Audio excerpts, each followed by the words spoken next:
ಹೇಮದ ಹೃದಯದಲ್ಲಿ ಅರಳಿದ ಹೂ ಮುಂದುವರಿದ ಭಾಗ 32. ರುದ್ರ ತಿಲಕ್ ಜೊತೆ ಕ್ಲೈಂಟ್ ಮೀಟಿಂಗ್ ಬಗ್ಗೆ ಚರ್ಚೆ ಮಾಡುತ್ತಿದ್ದನು.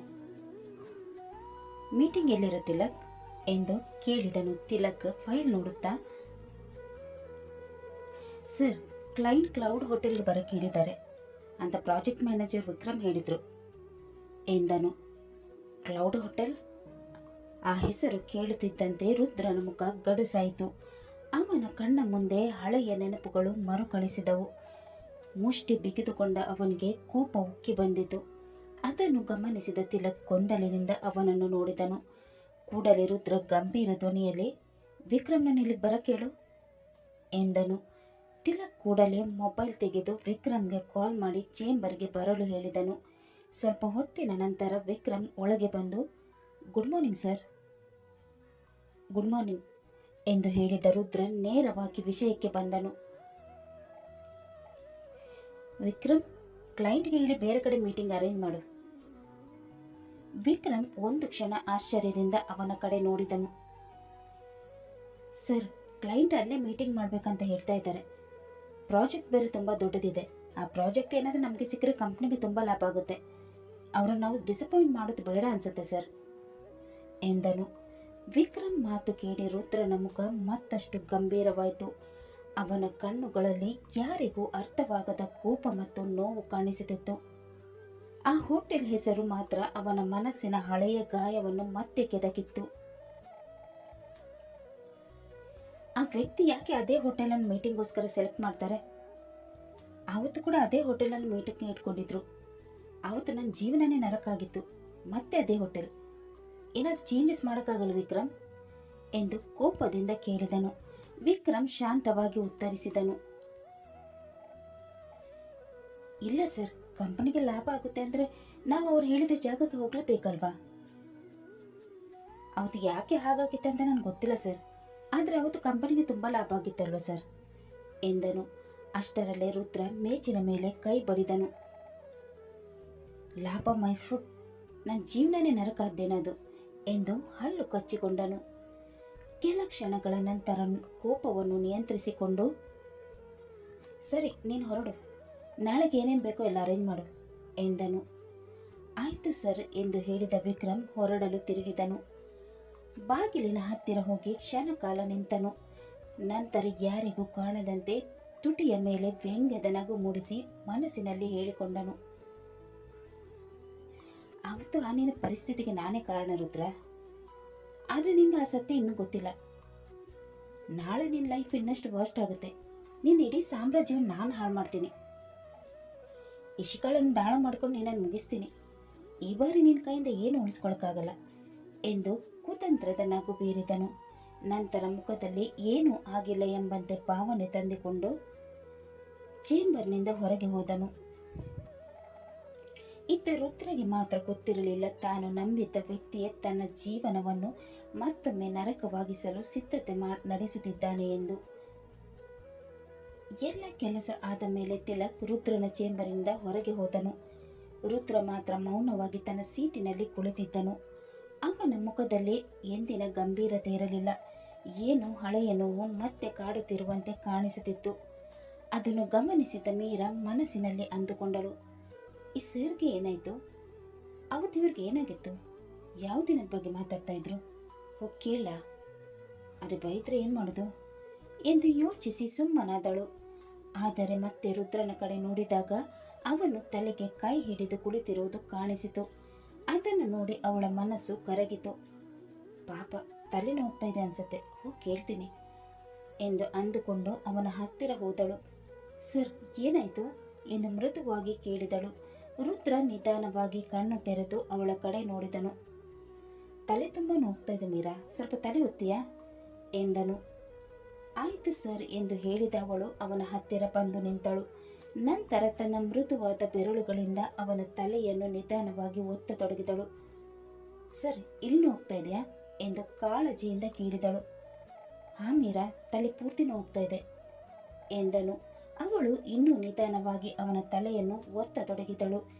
ಕೆಲವೇ ನಿಮಿಷಗಳಲ್ಲಿ ರುದ್ರನಿಗೆ ಸ್ವಲ್ಪ ಸಮಾಧಾನ ಸಿಕ್ಕಂತಾಯಿತು. ಅವನ ಮುಖದ ಬಿಗಿತ ಕಡಿಮೆಯಾಗತೊಡಗಿತು. ಕಣ್ಣು ಮುಚ್ಚಿಕೊಂಡೇ ಅವನು ಹೇಳಿದನು, ನಿನ್ನ ಕೈಲಿ ಜಾದು ಇದೆ ಮೀರಾ. ನಿನ್ನ ತಲೆ ಉತ್ತಾ ಇದ್ರೆ ಅರ್ಧ ನೋವು ಹಾಗೆ ಮಾಯ ಆಗ್ಬಿಡುತ್ತೆ ಎಂದನು. ಆ ಮಾತು ಕೇಳಿ ಮೀರಾಳ ತುಟಿಗಳ ಮೇಲೆ ತಿಳಿ ನಗು ಮೂಡಿತು. ಅದು ಜಾದು ಅಲ್ಲ ಸರ್, ಕಾಳಜಿ ಎಂದು ನಿಧಾನವಾಗಿ ಹೇಳಿದಳು. ಆ ಮಾತು ಕೇಳಿದ ರುದ್ರ ಕಣ್ಣು ತೆರೆದು ಅವಳ ಕಡೆ ನೋಡಿದನು. ಅವನ ಹೃದಯದಲ್ಲಿ ಏನೋ ಮಧುರವಾದ ಭಾವನೆ ಮೂಡಿತು. ಹೌದಾ, ಹಾಗಾದ್ರೆ ಈ ಕಾಳಜಿ ನನಗೆ ಯಾವಾಗಲೂ ಬೇಕು ಎಂದು ನಗುತ್ತಾ ಹೇಳಿದನು. ಆ ಮಾತು ಕೇಳಿ ಮೀರಾಳ ಕೆನ್ನೆಗಳು ಕೆಂಪಾದವು. ಅವಳು ತಕ್ಷಣ ಬೇರೆ ಕಡೆ ನೋಡಿದಳು. ಆದರೆ ಇಬ್ಬರಿಗೂ ಗೊತ್ತಿರಲಿಲ್ಲ, ಸ್ನೇಹವಾಗಿ ಶುರುವಾದ ಈ ಕಾಳಜಿ ನಿಧಾನವಾಗಿ ಪ್ರೀತಿಯಾಗಿ ಬದಲಾಗುತ್ತಿತ್ತು ಅಂತ. ಸರ್, ಒಂದು ಮಾತು ಕೇಳ ಎಂದು ಮೀರಾ ನಿಧಾನವಾಗಿ ಕೇಳಿದಳು. ರುದ್ರ ಕಣ್ಣು ತೆರೆದು ಅವಳ ಕಡೆ ನೋಡಿದನು. ಒಂದೇನು, ಎರಡು ಬೇಕಾದ್ರೆ ಕೇಳಿ, ಹೇಳ್ತೀನಿ ಎಂದನು. ಮೀರಾ ಕ್ಷಣಕಾಲ ಹಿಂಜರಿದು, ನೀವು ಯಾವ ದಿನದ ಬಗ್ಗೆ ಮಾತಾಡ್ತಿದ್ರಿ? ಅವತ್ತು ಏನಾಗಿತ್ತು ಸರ್ ಎಂದು ಕೇಳಿದಳು. ಆ ಪ್ರಶ್ನೆ ಕೇಳುತ್ತಿದ್ದಂತೆ ರುದ್ರನ ಮುಖ ಮತ್ತೆ ಗಂಭೀರವಾಯಿತು. ಅವನ ಕಣ್ಣಲ್ಲಿ ಕ್ಷಣ ಮಾತ್ರಕ್ಕೆ ನೋವಿನ ಛಾಯೆ ಮೂಡಿತು. ಅದೆಲ್ಲ ಯಾಕೆ ಮೀರಾ? ಅದನ್ನು ತಿಳ್ಕೊಂಡು ನೀನೇನು ಮಾಡ್ತೀಯಾ ಎಂದು ಕೇಳಿದನು. ಮೀರಾ ಅವನ ತಲೆಯನ್ನು ಒತ್ತುತ್ತಲೇ, ನಿಮ್ಮ ಮನಸ್ಸಿನಲ್ಲಿ ಇರೋ ನೋವು ನನಗೆ ಹೇಳಿದ್ರೆ ನೋವು ಸ್ವಲ್ಪ ಕಡಿಮೆ ಆಗ್ಬೋದಲ್ಲ ಸರ್ ಎಂದು ಮೃದುವಾಗಿ ಹೇಳಿದಳು. ಅವಳ ಮಾತು ಕೇಳಿ ರುದ್ರ ಸ್ವಲ್ಪ ಹೊತ್ತು ಮೌನವಾದನು. ನಂತರ ದೀರ್ಘ ಉಸಿರೆಳೆದು, ಆ ದಿನ ನೆನಪು ಮಾಡ್ಕೊಳ್ಳೋಕ್ಕೂ ನನಗೆ ಇಷ್ಟ ಇಲ್ಲ ಮೀರಾ. ನೀನು ಕೇಳ್ತಾ ಇದೆಯಾ ಅಂತ ಹೇಳ್ತಾ ಇದ್ದೀನಿ. ಮೀರಾ ಏನು ಮಾತನಾಡದೆ ಅವನ ಮಾತನ್ನು ಕೇಳತೊಡಗಿದಳು. ರುದ್ರ ಕಣ್ಣು ಮುಚ್ಚಿಕೊಂಡು ಹಳೆಯ ನೆನಪುಗಳನ್ನು ನೆನಪಿಸಿಕೊಳ್ಳತೊಡಗಿದನು. ಕೆಲವು ವರ್ಷಗಳ ಹಿಂದೆ ಅದೇ ಕ್ಲೌಡ್ ಹೋಟೆಲ್ನಲ್ಲಿ ಒಂದು ದೊಡ್ಡ ಮೀಟಿಂಗ್ ಇತ್ತು. ಆ ಪ್ರಾಜೆಕ್ಟ್ ನನ್ನ ಕನಸಿನ ಪ್ರಾಜೆಕ್ಟ್ ಆಗಿತ್ತು. ಆ ದಿನ ನನ್ನ ಜೀವನದ ಅತ್ಯಂತ ಸಂತೋಷದ ದಿನ ಆಗ್ಬೇಕಂತ ಅಂದುಕೊಂಡಿದ್ದೆ. ಅವನ ಧ್ವನಿ ನಿಧಾನವಾಗಿ ಭಾರವಾಯಿತು. ಆದರೆ ಅವತ್ತು ನನ್ನ ಜೀವನ ಸಂಪೂರ್ಣವಾಗಿ ಬದಲಾಗಿ ಬಿಟ್ಟಿತ್ತು ಎಂದು ರುದ್ರ ಕೆಲ ಕ್ಷಣ ಮೌನವಾದನು. ಮೀರಾ ಕಾಳಜಿಯಿಂದ ಕೇಳಿದಳು, ಏನಾಗಿತ್ತು ಸರ್? ರುದ್ರ ದೀರ್ಘ ಉಸಿರೆಳೆದು ಹೇಳತೊಡಗಿದನು. ಅವತ್ತು ನಾನು ಮತ್ತು ವಿಕ್ರಮ್ ಕ್ಲೈಂಟ್ ಮೀಟಿಂಗ್ ಅದೇ ಹೋಟೆಲ್ಗೆ ಹೋಗಿದ್ವಿ. ಮೀಟಿಂಗಲ್ಲಿ ಎಲ್ಲ ಚೆನ್ನಾಗಿತ್ತು. ಪ್ರಾಜೆಕ್ಟ್ ಕೂಡ ನಮಗೆ ಸಿಕ್ಕಿತ್ತು. ಕ್ಲೈಂಟ್ ಜೊತೆ ಜ್ಯೂಸ್ ಕುಡಿದಿದ್ದು ನೆನಪು. ಆಮೇಲೆ ಏನಾಗಿತ್ತಂತ ನನಗೆ ಗೊತ್ತಿಲ್ಲ ಎಂದನು. ಅವನ ಕಣ್ಣುಗಳಲ್ಲಿ ನೋವು ಸ್ಪಷ್ಟವಾಗಿತ್ತು. ಎಚ್ಚರ ಆದಾಗ ಇಶಿಕಾ ನನ್ನ ಪಕ್ಕದಲ್ಲಿ ಕೂತು ಅಳ್ತಾ ಇದ್ಲು. ನಾನು ಅವಳನ್ನು ರೇಪ್ ಮಾಡಿದೆ ಅಂತ ಅಳ್ತಾ ಇದ್ಲು ಎಂದನು. ಮೀರಾಳ ಕಣ್ಣುಗಳು ದೊಡ್ಡದಾದವು. ರುದ್ರ ಮುಂದುವರಿಸಿದನು, ವಿಷಯ ವಿಕ್ರಮ್ಗೆ ಗೊತ್ತಾಗಿ ಅವನು ರೂಮ್ಗೆ ಬಂದ. ಈ ವಿಷಯ ಹೊರಗಡೆ ಗೊತ್ತಾದರೆ ಕಂಪ್ನಿ ಬ್ಯಾಂಕ್ರಪ್ಟ್ ಆಗ್ಬೋದು, ನನ್ನ ರೆಪ್ಯುಟೇಷನ್ ಹಾಳಾಗ್ಬೋದು. ಅದಕ್ಕೆ ವಿಷಯಗಳನ್ನು ಮದುವೆ ಆಗುವಂತ ಹೇಳಿದ. ಸಮಾಜಕ್ಕೆ ಹೆದರಿ ಅವಳನ್ನು ಮದುವೆ ಆದೆ ಎಂದನು. ನಂತರ ಮುಷ್ಟಿ ಬಿಗಿದುಕೊಂಡನು. ಆದರೆ ನಾನು ತಪ್ಪು ಮಾಡಿಲ್ಲ ಅಂತ ನನ್ನ ಮನಸ್ಸು ಇವತ್ತಿಗೆ ಹೇಳ್ತಾ ಇದ್ದೆ ಮೀರಾ. ನಾನು ಅವಳನ್ನು ರೇಪ್ ಮಾಡೋಕ್ಕೆ ಸಾಧ್ಯನೇ ಇಲ್ಲ. ಅವನ ಧ್ವನಿಯಲ್ಲಿ ನೋವು ಮತ್ತು ಅಸಹಾಯಕತೆ ತುಂಬಿಕೊಂಡಿತು. ಮೀರಾ ಕೆಲ ಕ್ಷಣ ಯೋಚಿಸಿ ಹೇಳಿದಳು, ಸರ್, ಯಾರಾದರೂ ಬೇಕಂದ್ರೆ ನಿಮ್ಮನ್ನು ಶಿಕ್ಷೆ ಹಾಕಕ್ಕೆ ಮಾಡಿರ್ಬೋದಲ್ವಾ? ನಿಮ್ಗೆ ಯಾರಾದರೂ ಶತ್ರುಗಳು ಇದ್ದಾರೆ ಸರ್ ಎಂದು ಕೇಳಿದಳು. ರುದ್ರ ಕಹಿಯಾಗಿ ನಕ್ಕನು. ಬಿಸ್ನೆಸ್ ಅಂದರೆ ಶತ್ರುಗಳು ಇರ್ತಾರಲ್ವಾ? ಆದರೂ ನನ್ನನ್ನು ಈ ರೀತಿ ಶಿಕ್ಷೆ ಹಾಕೋ ಮಟ್ಟಿಗೆ ಯಾರು ಹೋಗಿರ್ಬೋದು ಅಂತ ಮಾತ್ರ ಗೊತ್ತಿಲ್ಲ ಎಂದನು. ಮೀರಾ ಯೋಚನೆಯಲ್ಲಿ ಮುಳುಗಿದಳು. ಸರ್, ನೀವು ಹೇಳಿದ ಹಾಗೆ ಜ್ಯೂಸ್ ಕುಡಿದ ಮೇಲೆ ಏನಾಯ್ತು ಅಂತ ನೆನಪಿಲ್ಲ. ಅಂದರೆ ಅದರಲ್ಲಿ ಏನಾದರೂ ಬೆರೆಸಿರ್ಬೋದಲ್ವಾ ಎಂದು ಅನುಮಾನ ವ್ಯಕ್ತಪಡಿಸಿದಳು. ಆ ಮಾತು ಕೇಳಿ ರುದ್ರನ ಮುಖದಲ್ಲಿ ಆಶ್ಚರ್ಯ ಮೂಡಿತು. ಯಾಕೆಂದರೆ ಇಷ್ಟು ವರ್ಷಗಳಲ್ಲಿ ಅವನು ಆ ಕೋನದಲ್ಲಿ ಗಂಭೀರವಾಗಿ ಯೋಚಿಸಿರಲಿಲ್ಲ. ಮೀರಾಳ ಮಾತು ಅವನ ಮನಸ್ಸಿನಲ್ಲಿ ಹೊಸ ಅನುಮಾನವೊಂದನ್ನು ಹುಟ್ಟಿಸಿತ್ತು. ರುದ್ರ ಮೀರಾಳ ಮಾತು ಕೇಳಿ ಸ್ವಲ್ಪ ನಗು ಬೀರಿದನು. ಇದ್ರೂ ಇರ್ಬೋದು ಮೀರಾ. ಅವತ್ತು ಏನಾಗಿದೆ ಅಂತ ಕಂಡುಹಿಡಿಗೆ ತುಂಬಾನೇ ಟ್ರೈ ಮಾಡಿದ್ದೆ, ಆದರೆ ಏನೂ ಗೊತ್ತಾಗ್ಲಿಲ್ಲ. ಆದರೂ ಒಂದಿನ ಸತ್ಯನ ಕಂಡು ಹಿಡಿದೇ ಹಿಡಿತೀನಿ ಎಂದನು. ನಂತರ ಏನೋ ನೆನಪಾದವನಂತೆ ಅವಳ ಕಡೆ ನೋಡಿದನು.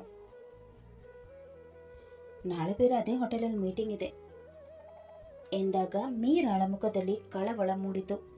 ಹುಷಾರು ಸರ್ ಎಂದು ಹೇಳಿದಳು. ಅವಳ ಕಣ್ಣಲ್ಲಿ ತನ್ನ ಬಗ್ಗೆ ಕಾಳಜಿ ಕಾಣಿಸುತ್ತಿದ್ದ ನೋಡಿ ರುದ್ರನ ಮನಸ್ಸಿಗೆ ಖುಷಿಯಾಯಿತು. ಅವನು ಅವಳ ಕೈಯನ್ನು ನಿಧಾನವಾಗಿ ಹಿಡಿದುಕೊಂಡನು. ನೀನು ನನ್ನ ಜೊತೆ ಇರ್ತೀಯ ಅಲ್ವಾ ಹಾಗಿದ್ಮೇಲೆ ನನಗೇನೂ ಆಗಲ್ಲ ಎಂದನು. ಅವನ ಮಾತು ಕೇಳಿ ಮೀರಾಳ ಹೃದಯ ಬಡಿತ ಹೆಚ್ಚಾಯಿತು. ಅವಳು ನಿಧಾನವಾಗಿ ತಲೆಯಾಡಿಸಿದಳು. ನಾನು ನಿಮ್ಮ ಜೊತೆನೇ ಇರ್ತೀನಿ ಸರ್, ನಿಮಗೇನೂ ಆಗಲ್ಲ ಎಂದಳು. ರುದ್ರ ತುಂಟ ನಗೆಯೊಂದಿಗೆ ಅವಳನ್ನು ನೋಡಿದನು. ಮತ್ತೆ ಸರ್ ಅಂತ ಕರೆದೆಯಾ? ಇಷ್ಟು ಕಾಳಜಿ ತೋರಿಸೋರು ಸರ್ ಅಂತ ಕರೆಯೋದಿಲ್ಲ ಅಂತ ಹೇಳಿದಾಗ ಮೀರಾ ಮುಜುಗರದಿಂದ ಬೇರೆ ಕಡೆ ನೋಡಿದಳು. ಅದು ಅಭ್ಯಾಸ ಆಗ್ಬಿಟ್ಟಿದೆ ಸರ್ ಎಂದಳು. ರುದ್ರ ಅವಳ ಕೈಯನ್ನು ಇನ್ನೂ ಬಿಗಿಯಾಗಿ ಹಿಡಿದು, ನಾಳೆ ನೀನು ನನ್ನ ಜೊತೆ ಇದ್ರೆ ಸಾಕು, ಯಾವ ಸಮಸ್ಯೆ ಬಂದರೂ ನಾನು ಎದುರಿಸ್ತೀನಿ ಎಂದಾಗ ಅವನ ಧ್ವನಿಯಲ್ಲಿ ಆತ್ಮವಿಶ್ವಾಸ ಇತ್ತು. ಆದರೆ ಇಬ್ಬರಿಗೂ ಗೊತ್ತಿರಲಿಲ್ಲ ನಾಳೆಯ ಕ್ಲೈಂಟ್ ಮೀಟಿಂಗ್ ಅವರ ಜೀವನವನ್ನೇ ತಲೆ ಕೆಳಗಾಗಿಸುವ ದೊಡ್ಡ ಬಿರುಗಾಳಿಯ ಆರಂಭವಾಗಲಿದೆ ಎಂದು. ರುದ್ರನ ಕೆಬ್ಬಿನಿಂದ ಹೊರಬಂದ ವಿಕ್ರಮ್ನ ಮುಖದಲ್ಲಿ ಕುತಂತ್ರದ ನಗು ಮೂಡಿತ್ತು. ಅವನು ಕೂಡಲೇ ಒಂದು ಮೂಲೆಗೆ ಹೋಗಿ ಮೊಬೈಲ್ ತೆಗೆದು ಕಾಲ್ ಮಾಡಿದನು. ಹಲೋ ಸರ್, ನಾನು ವಿಕ್ರಮ್. ಅತ್ತ ಕಡೆಯಿಂದ ಧ್ವನಿ ಕೇಳಿಸಿತು. ಹೇಳಿ ವಿಕ್ರಮ್, ನಾಳೆ ಎಲ್ಲ ತಯಾರಾಗಿದೆ ತಾನೆ? ವಿಕ್ರಮ್ ತುಂಟ ನಗೆಯೊಂದಿಗೆ ಉತ್ತರಿಸಿದನು. ಹೌದು ಸರ್, ನಿಮಗೋಸ್ಕರ ಒಂದು ಒಳ್ಳೆ ಬ್ಯೂಟಿ ಬರ್ತಾ ಇದೆ, ನೀವು ಎಂಜಾಯ್ ಮಾಡ್ಬೋದು ಎಂದನು. ಅವನ ಮಾತು ಕೇಳಿ ಆ ವ್ಯಕ್ತಿ ನಕ್ಕನು. ಯಾರವಳು, ನೋಡೋಕ್ಕೆ ಚೆನ್ನಾಗಿದ್ದಾಳೆ ತಾನೆ ಎಂದು ಕೇಳಿದನು. ವಿಕ್ರಮ್ನ ತುಟಿಯ ಮೇಲಿನ ನಗು ಇನ್ನಷ್ಟು ಅಗಲವಾಯಿತು.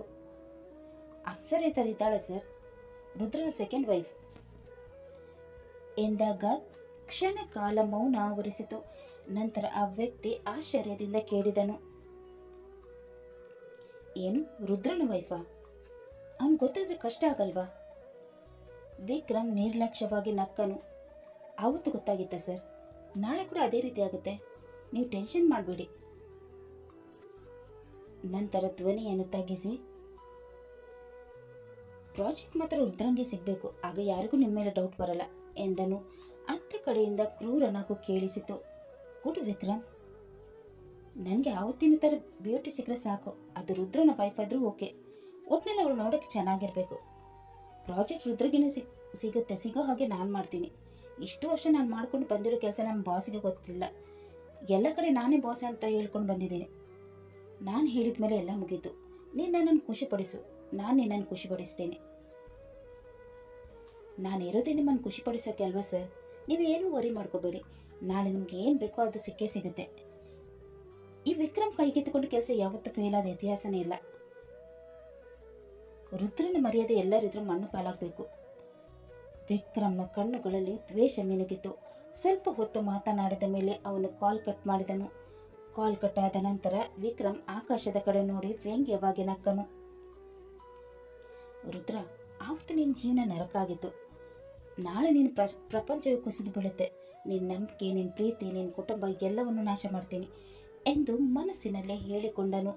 ಅವನಿಗೆ ಗೊತ್ತಿರಲಿಲ್ಲ ಅವನ ಪ್ರತಿಯೊಂದು ಹೆಜ್ಜೆಯ ಮೇಲೂ ವಿಧಿ ತನ್ನ ಆಟ ಶುರು ಮಾಡಿತ್ತು ಎಂದು.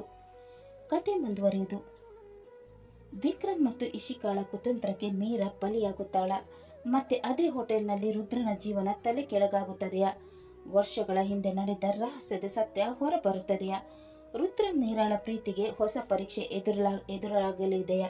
ಕ್ಲೈಂಟ್ ಮೀಟಿಂಗ್ ಅವರ ಬದುಕಿನಲ್ಲಿ ಬಿರುಗಾಳಿ ಎಬ್ಬಿಸುತ್ತದೆಯಾ?